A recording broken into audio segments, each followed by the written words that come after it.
Every year, the trade deadline is a date that every team marks on their calendars. We've seen some incredible trades at the trade deadline before, and other times it's very quiet and nothing happens. But this year, I think we're gonna be in for a very busy deadline. There's a bunch of stars who look like they're on their last legs with their current team, and there's a bunch of other good players who are on expiring contracts. At the same time, there's a lot of teams competing for a playoff spot too, so making that key trade to push them further is what all these teams are looking to do.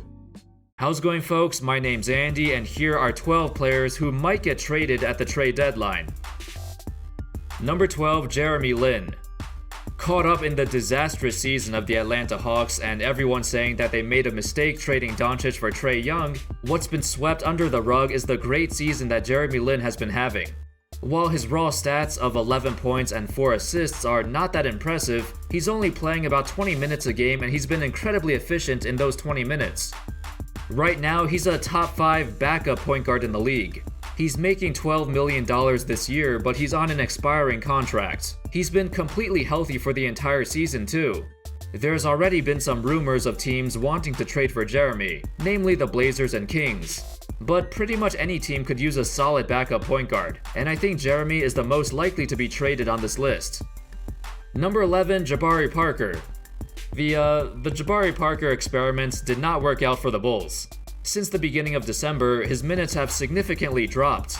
In the past 2 months, he's only played about 16 minutes a game. According to coach Jim Boylan, he cited Parker's practice habits and lack of defensive commitment as the reasons why he pulled him out of the main rotation. Those reasons are basically the same issues he had on the Bucks. This season, he's earning a ridiculous $20 million. But next season, his contract is a team option, so this makes him easier to trade. If any team wants to take a chance at Jabari and he ends up playing well for them, they can just renew his contract next year. Plus, if the Bulls trade him to a playoff team who needs a scoring punch off the bench, they could maybe get a late first-round pick for him. If Jabari does not play well, the team can just let him go this summer. Number 10, Enes Kanter. Kanter has been making a lot of noise this season, and it's not even on the court. He's been trying to not get assassinated, which, that would be kinda bad. But on the court, he's also been unhappy. Recently, he hasn't been playing at all and completely fell out of the rotation. It makes sense though, the Knicks are bad and I guess they're tanking now, so they're just gonna develop their young prospects. The Knicks have made it very clear that Kanter is available for trade. His contract is also expiring, so a playoff team could take a chance on him without losing much. Maybe just give up a first-round pick and then throw in a contract to match the salaries. One destination could be Sacramento, a team looking to make a playoff push, as they need more scoring in the post and Kanter would fit in as a great backup center. An easy trade could be Zach Randolph plus a pick. Or maybe Houston could take a chance as well, especially since they have Brandon Knight's $14 million on the table.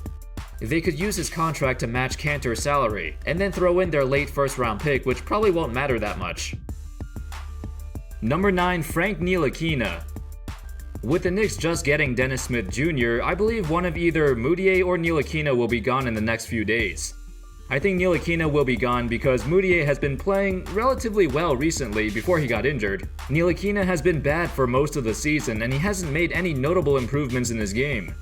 Of course, that could still change, he's only 20 years old, but with DSJ and Mudiay on the roster already, they already have enough young point guards. Somebody will be left out of the rotation. The question is, which team would actually want Ntilikina? His value is at an all-time low, but at least he's still on his rookie contract. So if another team wants to take a chance at him, they could just let him go after it's over. Maybe some team will give up a couple of second-round picks, I don't know. He could also be packaged in a trade involving Enes Kanter as well, so that's possible too. Number 8, number 7, number 6, and number 5. Drew Holiday, Nikola Mirotic, E'Twaun Moore, and Julius Randle. This is basically the result of Anthony Davis telling the Pelicans that he won't re-sign. Mirotic's contract expires after this season, but Holiday's contract lasts until 2022. So Mirotic will be easier to trade and only has $12 million remaining on his deal. E'Twaun Moore is only making $9 million a year and a lot of teams could use both of them. The Pelicans made it clear that Mirotic and Moore are available, and even tried to trade them for Jimmy Butler earlier this season, but then Minnesota took Philly's offer. Zach Lowe reported that Julius Randle was already offered to multiple teams for draft picks, and Randle's probably the most likely to be traded. Holiday might be harder to trade though because he still has 3 years left on his deal and he's making $26 million a year. But according to reports, 90% of the reason that Holiday stayed with the Pelicans is because of Anthony Davis. So yeah, it looks like the Pelicans are about to blow it up. They're not a bad team, and I expected them to play a lot better, but I guess it shows just how competitive the Western Conference is. Number 4, Nikola Vukovich. Vuce has been having an amazing season, the best of his career. He's averaging a career high in points, rebounds, assists, and three-point percentage. Unfortunately, the Magic are still stuck in the same place they've been in the last few years, ever since Dwight Howard left. Maybe Vukovich is playing so well because it's his contract year. But honestly, the Magic have been trying to trade him for the last 3 years. But this year, he's playing so well that they could actually get a deal done. He's making about $13 million this year, even less than Enes Kanter, and teams looking to add a center to their roster will definitely want Vukovich. In addition to Houston and Sacramento, which I mentioned earlier, maybe Milwaukee could get them too. They could give up Tony Snell, Thon Maker, and then maybe throw in a couple picks. The Magic look like they're about to start over their rebuild, and the Bucks are trying to make a push to the finals, and Vukovich would be an amazing backup center for them, especially now since he has a legit three-point shot. And I mean, they also need a real backup center too, since Thon isn't cutting it and Giannis probably shouldn't be guarding centers for half the game. Vukovich could be a good scoring punch off the bench, and he'd be a great fit. Number 3 and number 2, Marc Gasol and Mike Conley.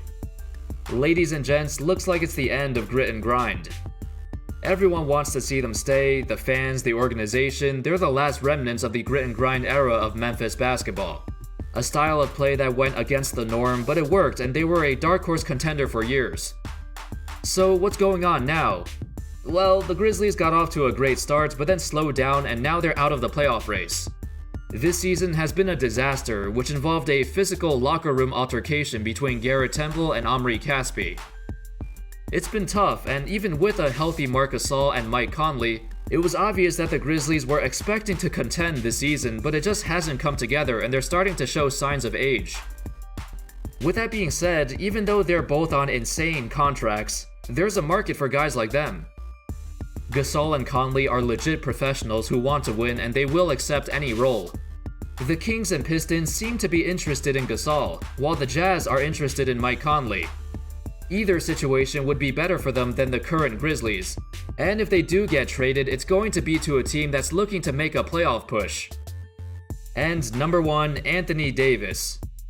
Now you might be wondering, it's clear that he's going to be a rental and that he's going to join the Lakers.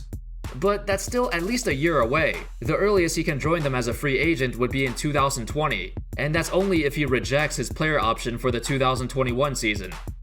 Also, we've said that about 2 players before. We thought Paul George would be a rental and he ended up staying in OKC. We thought Kawhi would be a rental, but it probably looks like he's going to stay in Toronto because he likes it there.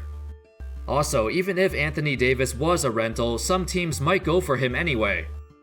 Teams out west like the Blazers, Rockets, OKC, or even the Raptors in the East. They've all been making the playoffs for years, but they still haven't gotten over the hump.